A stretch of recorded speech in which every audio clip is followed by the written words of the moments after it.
Hi, welcome to Write More Light. My name is Sarah with the Midwest Writing Center, and today we're doing something new and exciting. Um, Today we're having an in conversation that will not have anything to do with me, which is my favorite. Um, we have with us today, oh no, do I have it in front of me? Um, some improvised songs. For those who are unfamiliar with Write More Light, I'm gonna let some experts in a very specific field do some talking, and then at the end, I'll give some updates about the Midwest Writing Center. Now I'm going to introduce our really kick-ass authors in alphabetical order. They're going to talk with us today about the romance novel, women's fiction, breaking the rules of your genre, and women who break the rules. It's going to be really dope. They're really, really cool people. And now, Rachel Corsini. After declaring herself a pretty pink princess during her first ballet class, Rachel dreamt of sugar plums and began pirouetting her way through life. While studying to become a ballerina, she compulsively read books under her covers by flashlight and scribbled in spiral bound notebooks. The urge to tell stories culminated in her graduation from Columbia College with a BFA in writing. Now, never one to keep her feet on the ground, she traveled the world from Prague to Cape Town. Once settled back in Queens, she dabbled in journalism before working as an editorial assistant for a medical publisher. Seeking a more fulfilling career, she earned her MAT from Queens College and currently works as an English teacher in an alternative program in New York City. And for Misty Urban, Misty fell in love with stories at an early age and has spent her life among books as a teacher, scholar, editor, writer, and bookseller. Her favorite stories take you new places, teach you new things, and end with a win. She especially likes romances about unconventional heroines who defy the odds and unexpected heroes who woo them. So that's mostly what she writes. When she puts down the books, she likes to take long walks, drag her family to new places, or hang out around water, dreaming up new stories. Thank you both for being here. Super pumped to have you. I'm excited. Hi. So happy to be here. I'm going to start out with a question for each of you. It's the same question for both of you, actually. What drew you to knowing that about a quarter-ish of readers want romance? I'm going to assume that the two of you fall into that category. That's the largest percentage of any kind of reader that I've ever heard of. What draws you to romance? Let's do Rachel first. I mean, it's just like, okay, so for me, probably my first crush ever, like reader's crush was Darcy. Mr. Darcy, Pride and Prejudice. I will forever say that Jane Austen is the mother of the romance without the raunch because you didn't do that. But it is definitely structured as a romance novel if you really break down Pride and Prejudice, right? And it was like, oh God, the feeling of like, don't you love love, and you like root for people who are in love, you want them to be in love forever, and I joke all the time that like I have a really dark soul and like it never works out or whatever it is, but there is something to be said about knowing when you read a romance that love will win, regardless of what they go through or how they meet. I'm a firm believer in a romance must have happily ever after, happily for now. I don't ascribe to the, it doesn't have to, no, because if it doesn't, it's not a romance novel. Um, and so that's the allure for me of romance. Like you want the joy that comes with finishing a romance. It feels good. Just makes your heart happy. That's what I like. My answer is the same. That's what I love to read. I grew up on adventure stories like King Arthur and Tarzan of the Apes. When I look back now, oh, some of that is so racist. Anne of Green Gables. I just loved the adventure stories. And what's really funny is that originally romances, if you go back far enough, like, and we're talking the classical Greek romances and then the medieval romances, which is what I studied for my dissertation, they are all adventure stories that end with a couple getting together. The knight wins the lady, or the king gets his queen, or what have you. And I just enjoy that so much. I love the emotional intensity of the romance, but also, like you said, Rachel, the assurance that it's going to end happily. So all that trauma and all of the kidnapping and the heart-wrenching wars and the rest of it, it's still going to end happily. That is what I love about the romance, Yeah. both I historical and contemporary. Yeah, it's so funny to think of how Austen really is the pattern for that courtship story. We're always going back to the kind of emotional beats that she set up. Yeah, I mean, and especially like, I mean, to me, it's like the original like enemies to lovers, right? Hmm, hmm. She hates him. Oh, she's got all the tropes. She's got the he goes away for a long time and she has to wait like what, 7 years. She's the nosy little busybody and he doesn't know he's in love with her and she doesn't know she's got all of the tropes. She started Yeah, I them all. mean, the one where oh my God, isn't that's persuasion is the one where Yeah. he's gone for all of this time and she has been pining for so Yes. long.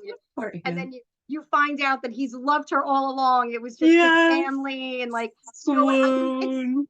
yes, it's like brilliant. It's like, ah, yes, finally, I just get very excited about this. But it's like and like you said, like I do fully believe like she's the one who kind of showed us this is how you bend a heart, right?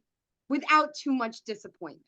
Hmm. Because, if at the end of Pride and Prejudice, it really was, a strictly like Regency room, they would never have gotten married.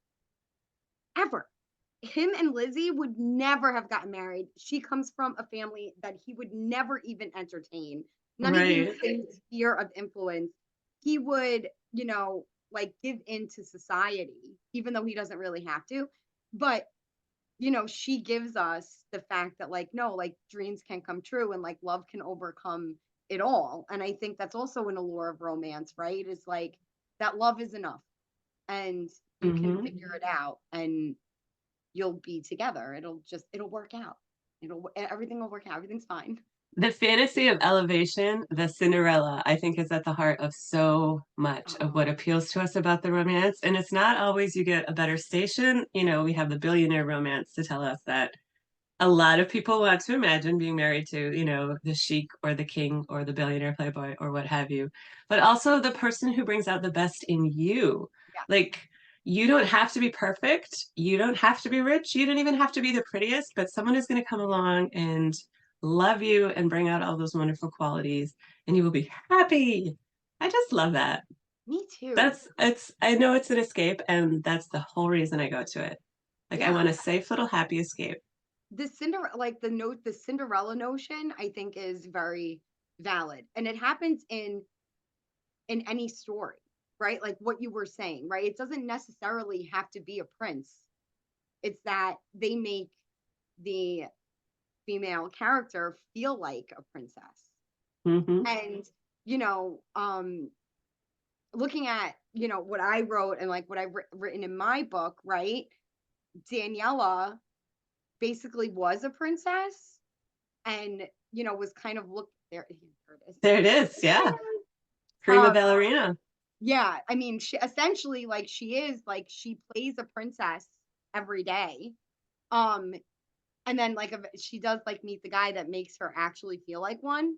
Um, but he isn't necessarily the perfect prince, right? Hmm. And I think Hmm. that that's where like you can start to get into the heavy emotional load of a romance, right? Is what are these people genuinely like and how do they make each other feel? Hmm. Right. Hmm. And how do they grow? I think the core Oh, of a successful romance is that you're an English teacher, so you know this. I'm a writing teacher as well, and I'm always telling my students you have to have a character arc. Your character has to learn something and overcome an obstacle. So in a romance, and I'm going with a two-pair romance, I'm not thinking of the reverse harem or polyamorous because I right. imagine like the same core principle holds at heart, but they sort of bring out these better things. I'm just repeating myself now. They sort of make them a better person. I don't know. Back to you. What was I going to say? I About completely the blanked. growth. About the growth. The Well, growth. Thank you. yes. Well, like for me, I kind of because I write from the female perspective. And my whole thing is they're usually a mess. Yes. Mine are too. They're Typically, yes. All of mine. they every like with Daniela, her whole life has collapsed. Her dream life, everything that she has ever desired and gotten has fallen apart at the seams. And so she's reconciling that and figuring out, right, was the life I wanted necessarily the life that I needed? Was There's the the want and man the need, right? right? There's what the character thinks she wants. Right. Was the man that I wanted necessarily who I needed? Mm-hmm. Right. Mm-hmm. Um, so because there's that happening too. And the love story that she goes through is not necessarily like I mean, it's a big part of her story, but it's not necessarily the most important thing because while this is happening, she's changing and growing and figuring Yeah. out like that sometimes a simpler life or having simpler things or just oh I just reading the comment is the better way. And so as she like becomes happier, like her demons and that have been piled on her for many years have start to like disappear because she's getting Yes. what she needs in her life, not Mm-hmm. wants, but needs. um Gwen Hayes calls that in her book on romance structure the core wound. So each of the, and again going back to the dual pair, each of them has a core wound that they need to heal. So they're working on their own character arc and their obstacles. This is what I wanted to say before my mind derailed thinking of a completely different point, which I'll figure out how to bring in later. But she's working on her, assuming it's male female, he's working on his, and then there's the love together that heals their core emotional wounds. And I think that is a huge appeal for the romance story as well, that promise of healing. There's happiness and there's, you get treated like a princess, but also you heal from what's hurting you. I love that Yes, idea. the healing, right? And a lot of like the male love interest in Sushi and Sea Lions, a lot of Vinny's story happens in the background, but he also does have a very deep core wound, right? You know, he's a very, very loyal guy. And he, you know, stayed married to someone for many years who then completely Mm-hmm. derailed all of his trust um and everything that he had provided for this family that he built. And to him it was like, well, what was the point? Mm-hmm. And so that's a big wound for him. It's like, well, why even do this again? And you have Daniela on the flip side, who's this like huge romantic, and she is very like, because love is great. And he's like, but Uh-huh. on the Uh-huh. other hand, it can also be awful. It And can really hurt you. Yeah. right. And his fear is like, again, finding himself in a situation where it is again wrong, where being vulnerable with someone turns out again to be wrong. Mm-hmm. And that And fear hurt. and Mm-hmm. hurt, and that Mm-hmm. fear and hurt. And so, he's dealing with that, and she's dealing with all of this other, there's just a lot of other stuff. But there's, um, but the core wound, I don't think it's a good romance unless either, they both have to have something. They both have to Mm-hmm. have something that they are fighting to fix and helping each other fix Mm-hmm. together. Mm-hmm. Misty, do you Very want important. to talk about that with, I guess I don't know if your next book came out yet, but I was gonna say in Viscount Overboard, how do you Oh yeah. play those core wound tropes? And if either of you are willing to tell me your favorite romance tropes or the ones that you subvert, because I know that you're both little rebels, big rebels. Ooh. Actually, before I get to the historical, I wanted to mention my thing with Timothy K, my recent contemporary, to riff off what Rachel said. So this is a story too where the female character Dale, her life is a complete mess. And she is the one who's been through a divorce. Her husband of nearly 20 years got bored. They fell in a rut. He married someone else. And now when the story opens, he's off in Europe on his honeymoon with his new wife. and he's got their 17-year-old daughter with with them. So Dale is sort of, she hates her job. She's trying to recover from this divorce, and she's just basically run away to hide. And she's not even thinking about rebuilding her life. She just wants to hide for a good long time. And then he walks in, right? And he doesn't look like he has a wound. He looks like really untouchable and sort of impenetrable. And she's like, nope, I'm not even going to pretend to have the fantasy. I don't want the fantasy. So that was kind of, speaking of subversion, that was what I was working with in this book, or working against. Like, the rich, handsome, perfect looking guy walks in and she's like, nope, move along. Here's your room. Here's your key. We'll make sure you get your coffee. And that's it. And of course, he falls flat on his face immediately. But this is one thing I wanted to ask you about, Rachel, maybe a bit down the road. So this book, My Thing with Timothy K, is all told from Dale's perspective. It's first person. And that's what Oh. you're doing in Sushi and Sea Lions as well. So what is the trick to bringing out his journey and his arc and his wound when it's all from her point of view? That was something I faced with this book. Like, how do I bring out his emotional depths when everything is in her perspective? So that was kind of a fun challenge. And she had to figure out, he had to communicate, but she had to figure out that he's very, very guarded. He's never been in love. He's never let his guard down with anybody. And so he's actually really vulnerable with her. And, you know, as bitter as she is, she realizes this. And so there has to be a way that they come and meet together and kind of take care of each other's wounds. And that's hopefully how they grow. Hopefully it's a success. Yeah, that was very, very hard. It was hard because it's all Daniela centric, right? Mm-hmm. It's her thought process, the way she feels about him. But again, he had to communicate, like you were saying, with her, right?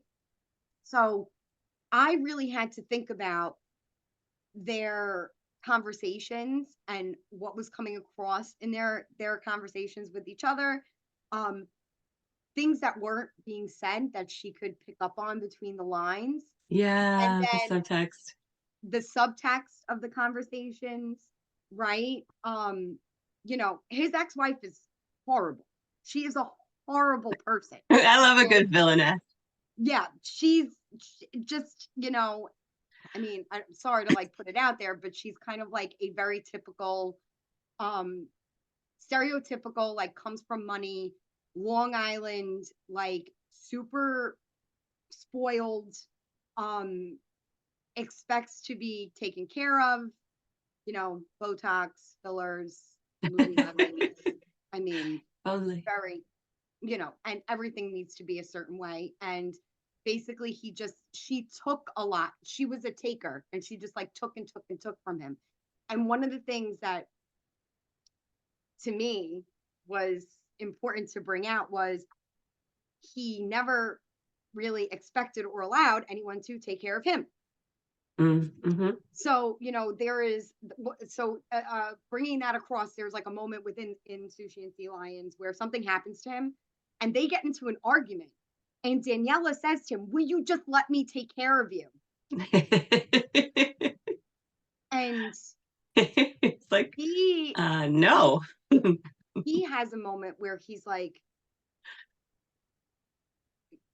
I need to let her take care of me, right? It's learning And moment, yeah.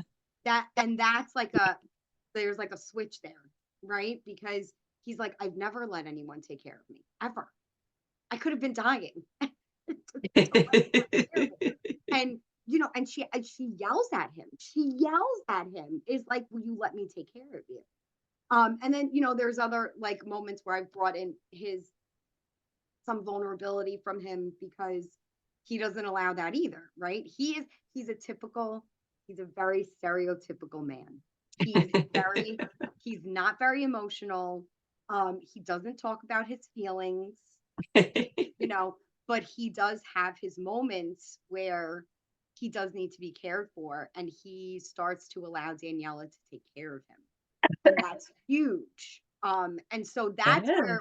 where it started to come out, where it was like, this is a part of his wound also, and it's being addressed by showing that he's letting her take care of him. Mhm. And that's how I did that mostly, because he wasn't going to sit there and be like, well, I feel like this. No, no, no. Vincent was not doing Here's here's my wound. I'm going to spell it out for you. that. No, he's going to pretend everything is fine. Yep, yep. So to go back to Sarah's questions about the trope, I wanted to mention, I want Oh, to the ask you trope. about your favorites, Tropes. but in my historical, Have You Gone Overboard? Ooh, It's totally a riff on Overboard. It's the whole situation from the Anna Faris movie where he's the rich jerk. He gets in trouble. He washes up. She bails him out. Although the premise in this one is that he owns the property where she's been living for 7 years without paying any rent. She's never mentioned to anyone that she lives there. He's inherited the title. He suddenly finds out he's in debt. He needs to sell properties. He finds out she's been living there. Before he loses his memory, he makes a very rude proposition. So one of the challenges that I loved about this story, the whole Overboard story, is that one of them is a real jerk. How do you how do you make a reader fall in love with somebody who's a jerk? Well, the answer is they have to change, and the reader has to be on that journey with them. So yes.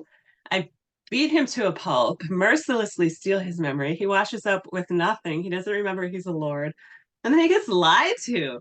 He gets lied to, Gwen, the heroine, was probably going to tell him, but Dobby, the woman who she runs this place with, is like, nope, nope, don't tell him a thing.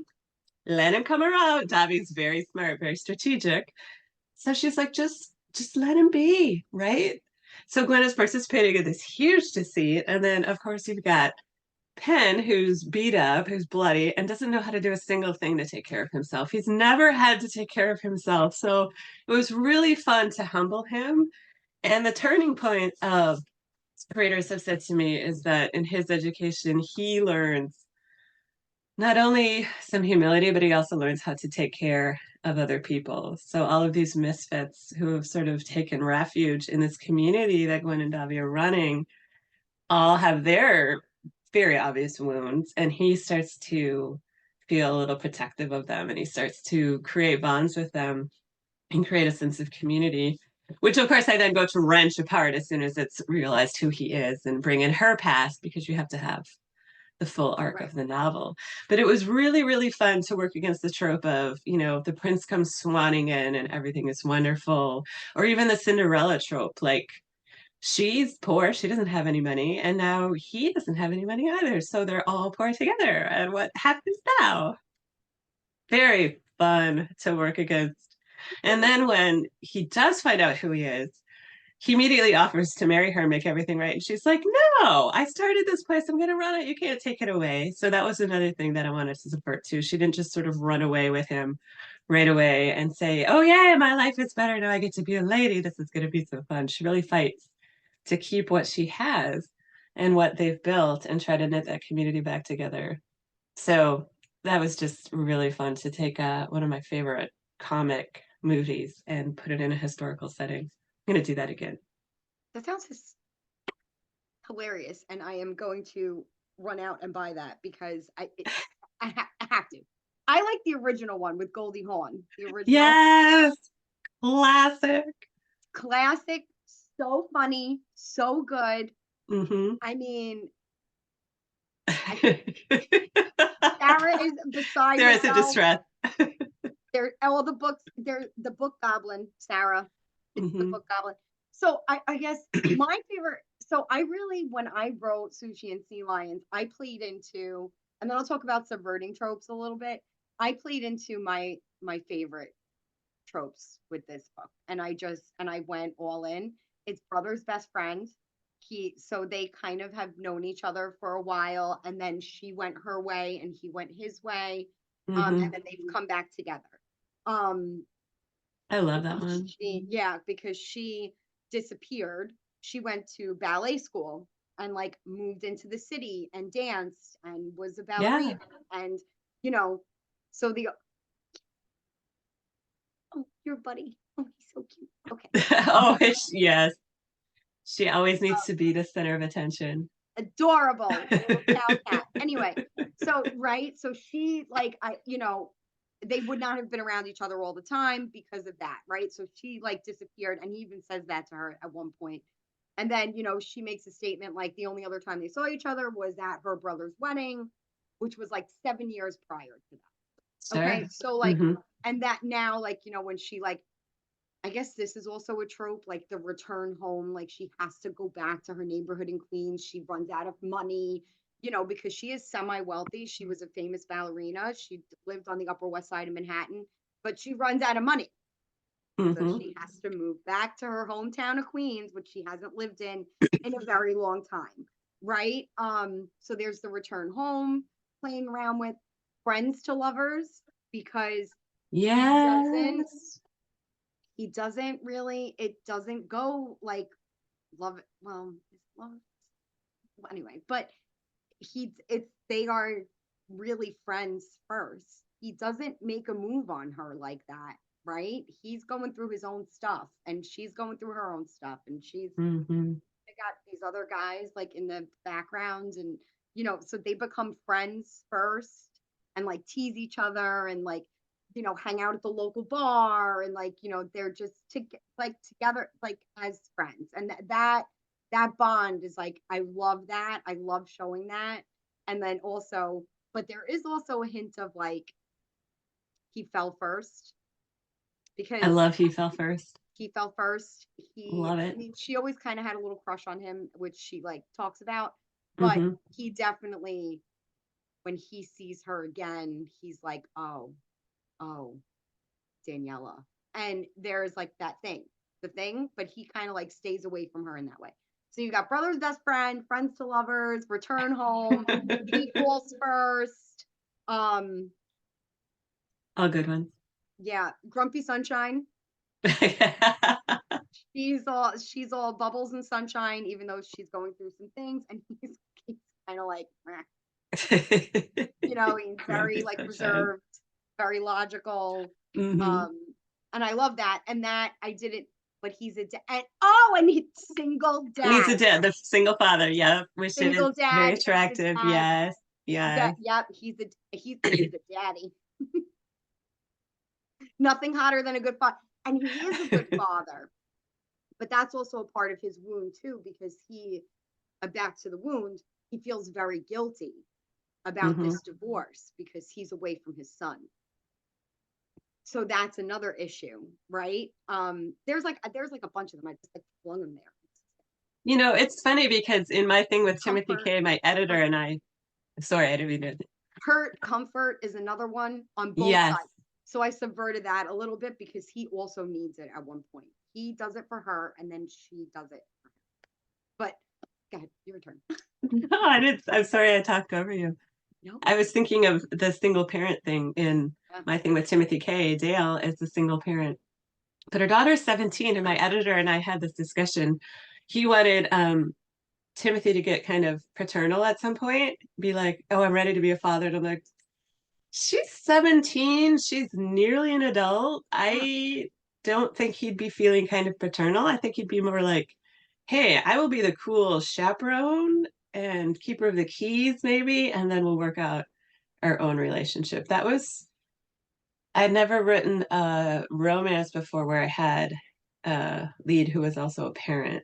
So we kind of had to work around that. I'm like, yeah, he's not ready for an Insta family, but also she's about to leave and go on being in college. Like, this is part of Dale's agony too. My daughter's leaving me, my husband left me. So I wrote a sequel to it, and I'm hoping that that will be published soon. And then you kind of get to see what happens and how their family blends together later. But yeah, that's big emotional baggage Yeah. when one of them is a parent or both. The single, and my whole thing with that was because his son is not that old, right? He's Matthew is like 8 in the book, so he's old enough. He's adorable. He's old enough, and yet he's still a child, and so there is so much guilt, not just from the divorce, but Vinny looks back on the way he previously ran his life and the absence of him, because he worked a lot to provide for everything because his wife did not work. And so, you're talking about like they live on Long Island in this nice house and, whatever. And so there is a lot of guilt in that because he's also changed his whole life and he's more available now and there's more time and stuff like that. Mhm. So, and that is another thing that he opens up to Daniela about is like, maybe if I had been around more, like this also wouldn't have happened. And so there's that conversation, right? And he is a good dad. Like he enjoys spending time with his son. Um, and they do things together. And then he like brings Daniela into that and they become like their own little like unit. But there is still kind of like there's actual parenting happening also, right? And because he's young, because he is young. Yes. So Yes. you do see that. I mean, I don't know how it would be if Matthew was like 17. I didn't even think about that because like at that point parenting is over. It's like you're more like a mentor or an advice giver, right? That would be interesting to look at, like how Vincent would treat Matthew as a 17-year-old boy. Yeah, sequel. A few years later. A sequel 10 years later. Oh Yeah. boy. So I have a question for you. What are some of the challenges for you in writing a romance I or think, any particular concerns? well, I want realism, right? Like that Mm, to me is important. I don't know if any other romance writers really look at this. I mean, yes, it is a fantasy, but like I want them to feel real. Like they are real people and they're going through this. So like for me, a lot of Sushi and Sea Lions was slightly autobiographical, so it was a little bit easier. The next one that I'm working on isn't, so it's a little bit harder. I'm like, is this believable? And I mean, if we're just gonna get right down to it, realistic sex, because for Christ's sake, some it's like, yeah, I mean, how how filthy do you want it to get? Is yes. it is it like is it the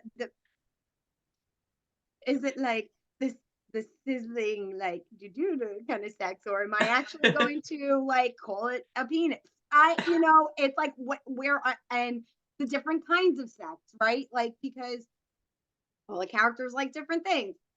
I'm not going to say like Daniela's like basic, but Daniela likes to be loved. Like she likes to actually be made love to, and Vinny's very good at that. But she has other kinds of sex in the book um, that are not like that. And so, Mhm. it was showing like the different range of like sex. So sex sometimes writing sex Uh-huh. can be Yep. crazy and be really, really hard. And honestly, I don't know the formula. I don't know how to, I don't know. It's just, you kind of have to be like, okay, like, you just gotta, I think, stick to it. Like, this is, this is what I'm writing and this is happening. That's it. And this is the journey my characters are going on. And this is what's happening. What about Mhm. you? What do you find is when you're writing a romance, what do you find like to be the most difficult? This is true of all of my stories, and it is the matter of representation. Like, I don't live in a world where everybody is the same color or the same gender or the same sexuality. My characters don't, or the same ability. Like, my characters live in those worlds too.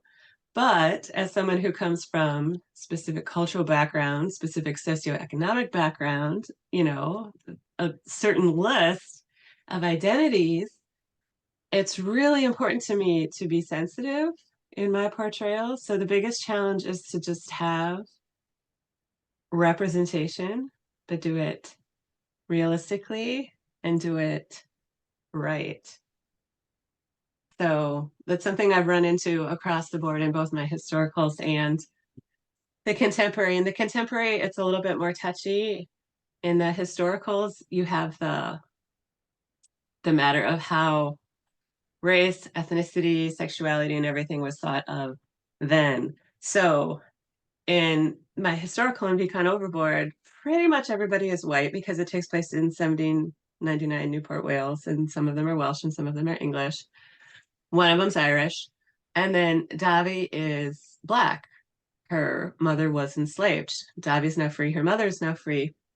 But I had to handle the issue. Like pretty much everyone who sees her thinks, oh, you must be somebody's property. And she's like, nope, nope, not me. That's not how it's working.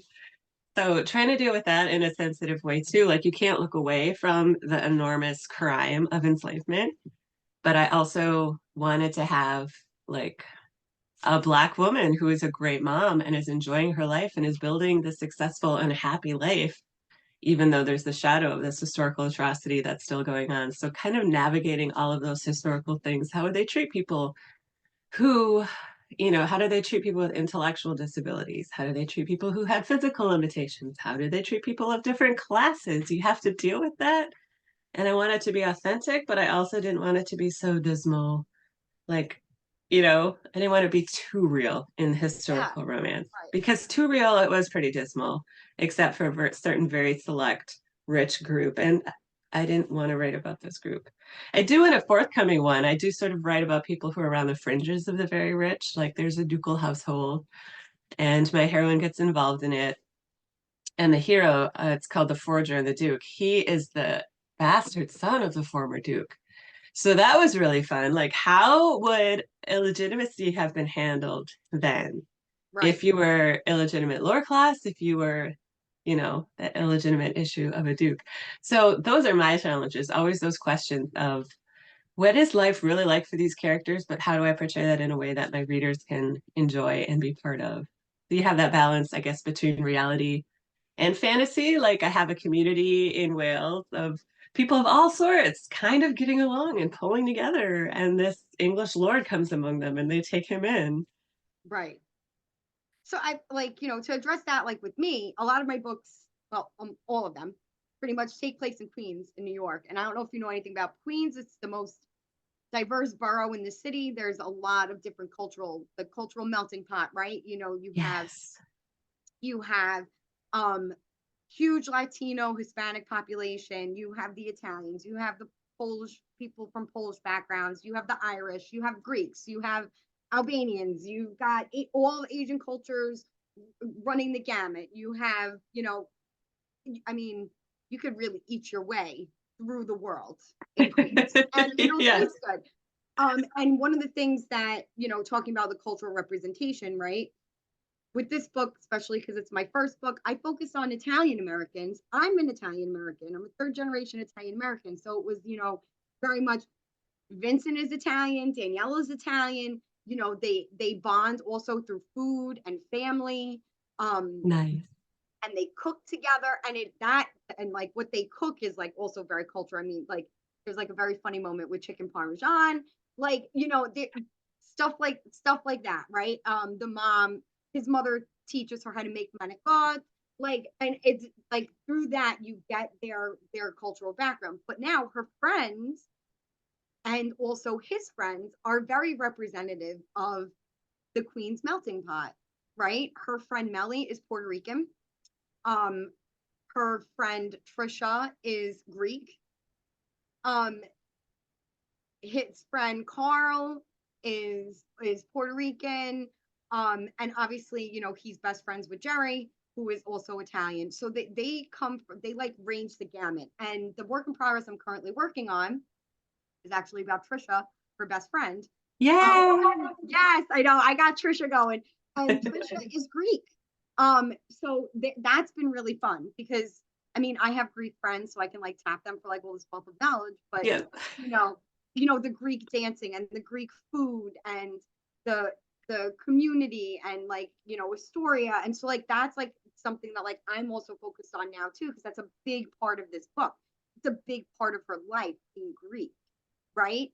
And there's plans for a story about Melly, who again is Puerto Rican. So like that, dealing with her background and the food and speaking Spanish. Like I don't know if you've been there, right? Like she speaks Spanish, Trisha speaks Greek. You know, Daniela doesn't necessarily speak Italian, but she knows it's some Italian. Like so that all of that was kind of the way that I brought in the diversity of Queens. Um, Now, again, like writing from a perspective that is not yours, like don't get me wrong, like when I enter Melly's book, I think I'm not as nervous with Trisha because I think Greeks are considered now or like seen more as like your standard European. So I don't, Mhm. I could be wrong, but like it won't be seen as like, I'm writing from something that I don't know anything about. Whereas like when I tackle Melly as a character, she's Latina, she's Hispanic. I am not a Latina woman. And so that does make me a little nervous. Like, she's obviously she's Puerto Rican American, which is very Mhm. different than being just like from Puerto Rico, being a Puerto Rican woman. But so I can speak to like that experience. But again, I'm not a Latina and I'm not Hispanic. So, you know, that's going to be very interesting how I like bridge that. But again, it's also still going to be a romance. So, there's a fine line, right? And should I be too nervous to do that or should I totally stay away or, whatever. It's like, what do you do? Um, Mhm. and I think that's a huge conversation in any genre right now. In any genre. Yeah. Yeah. I have another question for you. Sure. I like that you have all the questions. So Sarah mentioned that romance is the single most popular genre of fiction. It's Yeah. consistently the best-selling fiction genre year after year, and it is also one of the most scorned. People feel really free to express contempt for romance, and I wonder what you think about that when you identify, I write romance. I am a romance author. I wrote a romance by my book. Like, I, you know what? I'm like, bring it on. Okay. I like that. Like what I say about that is like, if you think it's so dang easy, you freaking write a good one and you get it That's published. when people Like, pick up a Harlequin or a Mills and Boone and they're like, oh, I could write this. And I'm like, go ahead, give it go a ahead, try. go ahead, try, hit Hmm. every single beat within the word count, make us love them, make us hate them, make us love him, make us hate him. Like, take us on the journey, right? Because romance is about emotions. Okay. Yes, yes. Like, you know, so, you could say it's unbelievable all you want, then go ahead, try your hand at it. Hmm. Let Hmm. me see what happens. So I But have a confession to make. When yes, I was in my um, PhD program, I was getting actually a joint MFA and PhD at Cornell, which is probably, it's certainly the best place I could have gone. And it's probably one of the least divisive, or was at the time, English departments in terms of here are the fiction writers, and then here are the scholars. So you know, they shared meals, they shared parties, everybody seemed to get along just fine. But within the fiction writers, there's always so what sort of story are you writing? And I never once said, I just want to write romance. Although secretly, I just wanted to write romance. I went there to learn how to write so that I could write love stories. But I really kept quiet about that because I thought everybody's going to be like, oh, genre, oh, genre. And the thing that gets me, so what's like the second best selling? Cozy mysteries. People love cozy mysteries. People love mysteries, period. Like, okay, so you're going to sneer at my books, which have people having sex, open door sex, but it's okay for violence, cruelty, torturing other human beings, murder, bloodshed. Like, that's your groove. That's what you want. Like, I I would think feel really free to walk around with a big chip on my shoulder, like, oh, you read mysteries. You're that sort of person. Do I? No. I keep it to myself. I'm like, no, thank you. I don't want to read about bloodshed, violence, and human cruelty today. I'll be in the romance section. Come find me there. You thank you. know, Yes. I really do. I sort of get my hackles up about it. And maybe it's because of that secret shame I carried for so long. But I'm like, happy stories. You're going to, like, yeah, you're going to sneer at people who are like bringing love into the world. I Go know. read your mystery. Go. Go get Go read your crime thriller, psychological, whatever. I didn't sounds like I didn't know I felt this strongly. This is incredible. So I love Sarah's I comments. will also say, I mean, I didn't go to like a PhD MFA program, but me and Sarah know each other because we were at Columbia College together for Neat. undergrad for writing. And, you know, I think I oppressed for so long that I was a genre writer, Mm-hmm. right? You know, because that program at Columbia College is all about literary fiction. It's a literary fiction program. And when you start to like merge or delve out into genre, they're like they made you kind of feel like you shouldn't be doing that's not being a writer. It's not literary. Mm-hmm. It's not literary. You And I'm sacrifice like, art when you do genre, which I don't think is the case. no, I don't think so either. And I mean, you know, we could also kind of move into this conversation. The part of the reason why Sushi ended up at a small press was because it isn't strictly romance. I became a genre straddler, which is like the worst thing you could do in publishing ever. It's like It's really hard. I just put an X all over my face because I got Mm-hmm. told by agents, this isn't strictly contemporary romance. I don't know how to sell it. I got told this isn't strictly women's fiction. I don't know how to sell it. And that's how I ended up in the small press realm because it is women's fiction, but a romance. Mm-hmm. And that's what I write because I'm not strictly like, oh, they meet each other 10% of the way through the book. They do the dance right for a little while, then they get together, and then at this point in the story they break up, and then blah, blah, blah, things happen and it brings them back together, and then they get back together. It's mostly about Daniela's journey, but the romance in the story is a huge part of her journey. And Mm-hmm. learning about the way that like she needs to be loved is a huge part of her journey too. So that I had a huge problem with that. But women's fiction in itself is genre, right? If you think about things like Beach Read and you know, Secretly Yours and The Love I like those are all beach read, chick lit, women's fiction. You know, that's a genre in and of itself because you are appealing to a specific type of reader. I get why it's important to market according to reader expectations, Yes. but I'm having the same experience with the manuscript I wrote and love a story that I just love, but I cannot place it with the publisher because it's doing what Sushi does, and that is it's really strongly a romance, but at heart, it is the story about this woman who is rebuilding her life after it totally shatters and learning about her own background and kind of coming to claim her own identity and ending up with the guy she's loved all of her life when she returns to her small town. But, one of my publishers said, she said, I'm going to have a really hard time with that because I can't slot it. So here's what we need to do, Rachel. We need to stage a revolution and we need to create True. the romantic women's fiction genre. Let's I do this. think it's being created because I I hope think so. that women want these kind of stories. They don't want just and I am not, don't get me wrong, I am not knocking the strict contemporary romance writer because that is also a skill, right? Mm-hmm. That is also a very difficult skill. And to create that fantasy and those books that are enticing and page turnable, and you're just like, oh, I love this, I love this, I love this, right? Yeah.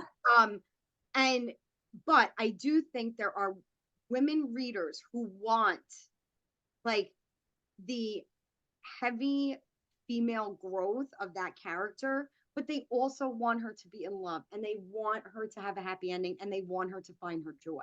And Mm-hmm. I think that that's going to become more and more popular. Like, not that they aren't happy stories, but they might not be just as fluffy.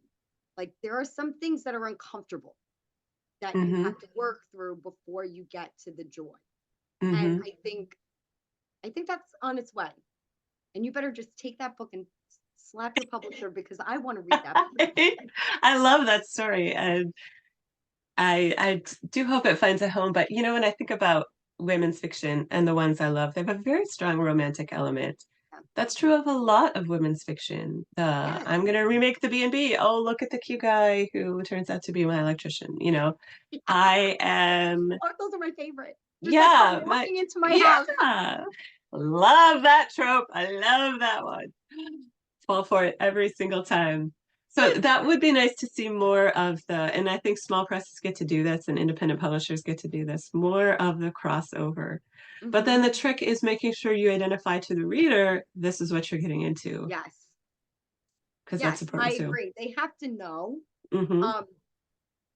I got told, I mean, because I did send sushi to like more like romancy publishers, and Hmm. one of the publishers was like, she cannot have sex with other men. And I I was thought of like, that when I first opened it up. I'm like, whoa! I was like, Do not stop reading. Let me know. But yeah, initially, and I'm like, bold it choice. hits early. Bold It sounds choice. like it hits early. I was like, I was like, she's a 30-year-old woman, like who's going through some things.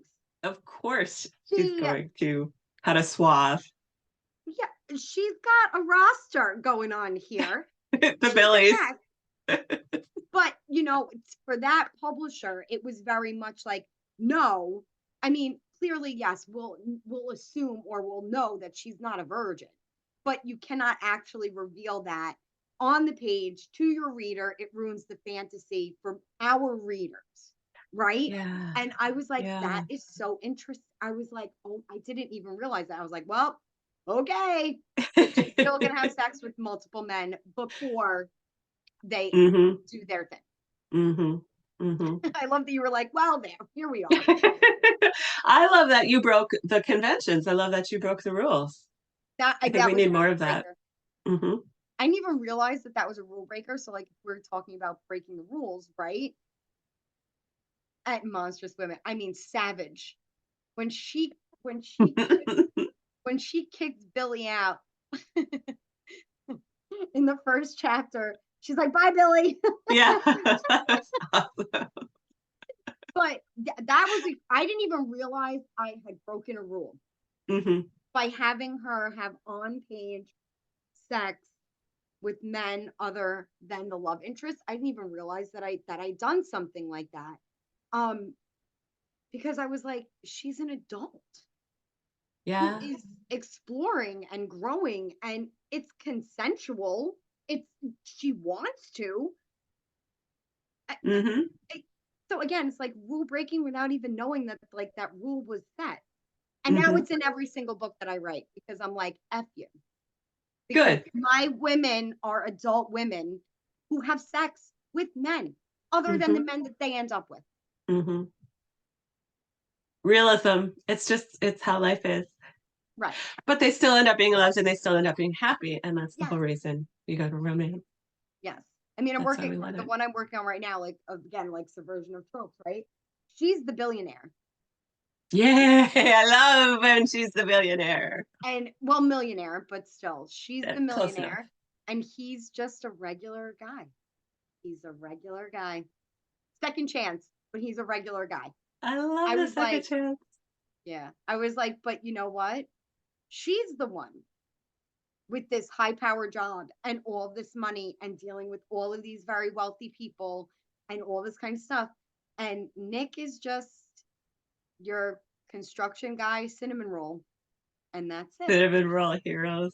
Oh, I love the cinnamon roll heroes. he's a cinnamon roll. I mean, he's got his issues, but he's definitely a cinnamon roll.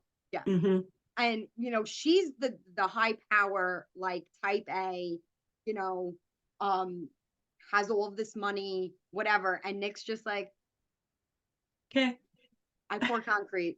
It's cool. Like, you know, Which is the skill for it is a real. skill. That's what Vinny does. And again, they all kind of connect. Like, so I'm big on like creating like a world. And I don't know if you feel like that too. So there's like a sushi world, right? And so Hmm. they're all weirdly connected in some kind of a way. Nick works with, you find out in this next book, Nick works with Vinny and Carl. And unfortunately, Carl's his boss because we know Carl is also a hot mess. But it's Poor actually Carl.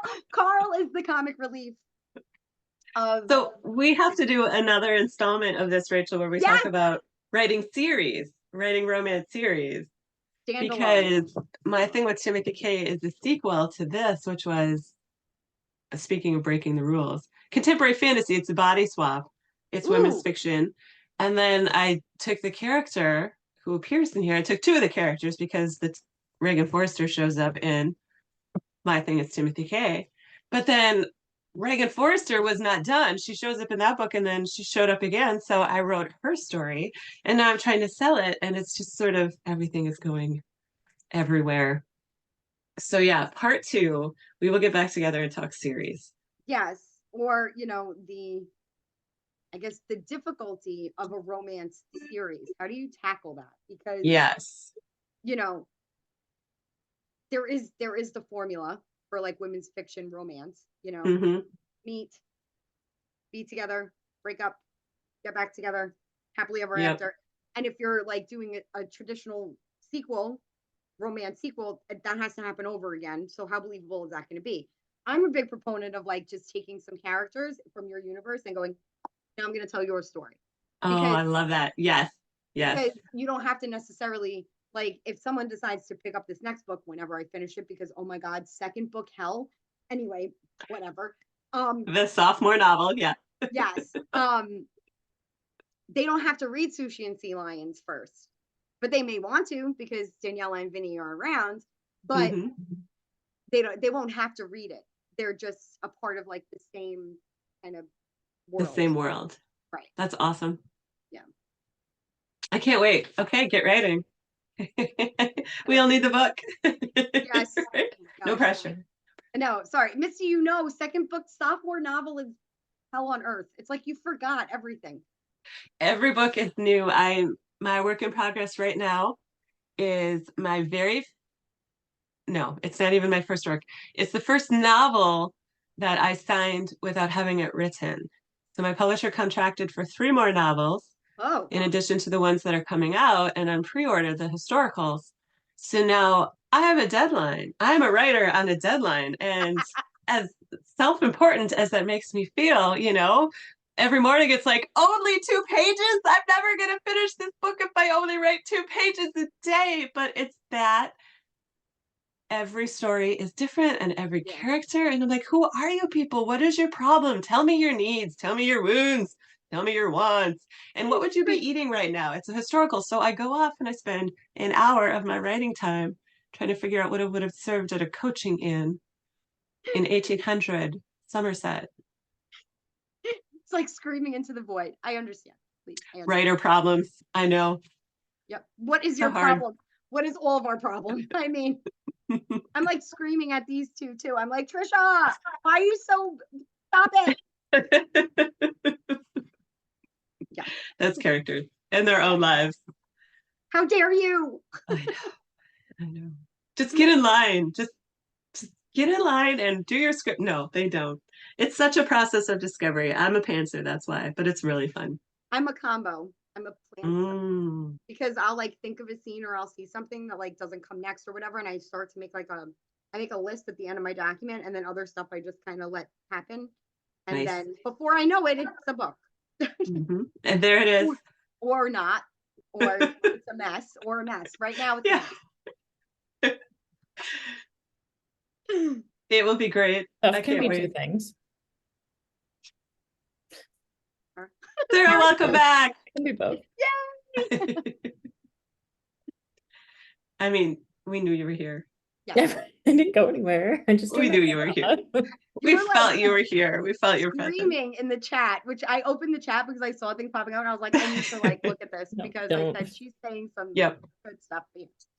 I I gotta go back. it was way too liberating having my camera off, but I didn't want to in the live stream. I didn't want to be visible because it wasn't me, but it was a little too much freedom. Reading I it now, it's I'm drunk awesome. with freedom. I am down. I'm definitely down for a part two, but But that would make me very happy. I was gonna ask though, Misty, Yeah. is your series like, do you need to read your series in order? No, neither the contemporary. Well, not right now. Not right now. The sequel to my thing with Timothy K starts where this one ends with the couple. So it would help, I guess, to know what went down before. But then again, and as Rachel's finding out, you need to work in enough of the story of the couple so that somebody can come to that second book or third book cold and start reading and then say, oh, I have to go back and read the first two. Yeah. To a sort of non-answer. So you don't have to have read the first ones, but that's where you get introduced to the characters. So you get to spend more time with them, I guess, if you start early. Wow, How's I that for a have developed a non-answer? lot of questions about series that I will not ask Yeah, today. save it. Let's do Uh, this again. Gonna be hard. Hold. Yeah, I want to hold you to that. Yes. But I also don't want to take like your entire Tuesday away. Do you have any closing thoughts on romance and rule breaking and women, anything? Do it. Romance is for everyone. It is. It really is. I'm And really seriously, also, for Makes- real, I am really happy to see what romance is doing as far as uh, better representation across the board. I'm not saying it's there, I'm not saying it's perfect, but it's a lot better. In just the past few years, it's been so nice to see so many different stories and so many different voices. So I hope that push continues. that makes me happy.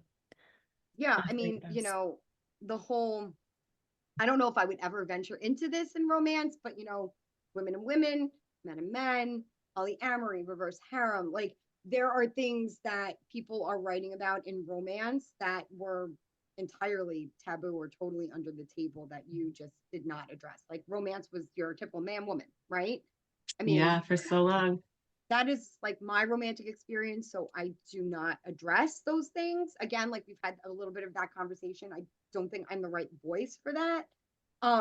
But it is way more popular than it has ever been. And so, people and the diversity of human beings is being seen and represented in romance. And it's amazing. It's an amazing thing. So I hope it that makes me continues. yes, Yeah. definitely. I love Thank you, Sarah. you guys Thank are you, so much Rachel. fun. Thank you so much. Um, This was awesome. Thank you for hanging out with me. I'm going to try and pin you down to do this again. I will give some updates on the writing center and then we can all go have more Tuesday afternoon.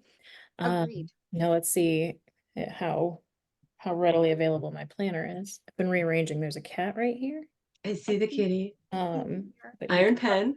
figure out where he was going to settle. Yes, that is the most exciting thing. That's this Friday is Iron Pen. It's a 24-hour writing contest. $10 to enter. Anyone who enters has the chance to win through a drawing. Full free tuition to the Collins Writers Conference. That's over $400. It's the most incredible time of year I can say as someone who did not always work for this org. And yes, this year's Oh, am I showing off again? I love it so much. Enter the Iron Pen. It's such a good challenge. Yay. Yeah, I always really like doing it because I mean I can't like enter anymore, but I'm still trying to practice. I will this week. I've got homework to do. It's 24 hours. We drop a prompt at 5 p.m. And the thing is, like, no matter what, you've written something. It closes at 5 p.m. the next day, so that it starts Friday, the 23rd. That's this Friday. That's crazy. At 5 p.m. Central Time, ends at 5 p.m. on Saturday. We drop the prompt at 5 p.m. First place winners get $50 and a heavy duty medal. Anyone who places is offered publication and gets that beautiful certificate we just saw. And is offered publication. And again, everybody is entered to win that full tuition to the Collins Writers Conference. I know that I said a lot of those things a lot of times, which is unexpected. Our friend Tom McKay has a signing on Saturday at the Skeleton Key. That's fun. I think that's at 1 p.m. Of course, the Writers Studio workshop group still meeting first and third Saturdays of every month, both in person and online. The in-person group meets at the Midwest Writing Center, which is the ground floor of the Rock Island Public Library, and the online group is open to anyone and meets on Zoom right here, like we're doing right now. On March 13th, I have to double check because we were not advertising that super. That was my problem. I put the wrong date and then I believed the wrong date. Yes, March 13th, we have a fiction workshop that's online as well on time, movement, and memory. Although it's not strictly fiction, this works with really prose specific because the teacher is a prose writer. He's a professor at Columbia College. Hi, baby. And he's really, really an excellent teacher and an excellent person. And he deals with, in his own work, a lot with the ways that time and memory shift your plot. So it's going to be a really fun one. We on March 6th, going backwards in time, are starting a publishing series at the Davenport Public Library. So we'll have, I believe, Misty, I know you know this, it's Emily and Me. you? Is it you? It's me and Emily. I can't wait. You can see Misty again Oh, at the yay. Fairmount branch of the Davenport Public Library on March 6th at, I've got 6 p.m. In conversation with Emily Kingery about small publishing and submission-based publishing, small presses and submission-based publishing. I will be there because these are two women I love to hear talk, and also because I want to publish more. We've got a lot going on coming up in March. I'm gonna leave my announcements there. But join us. All of the things I just listed, except for that workshop, are real cheap. The workshop is not expensive. I think it's $25 for members. All the information is at mwcqc.org or on our socials. I'm a little out of practice. That was crazy. Thank you for hanging out with us today. And as always, please write more light into your life.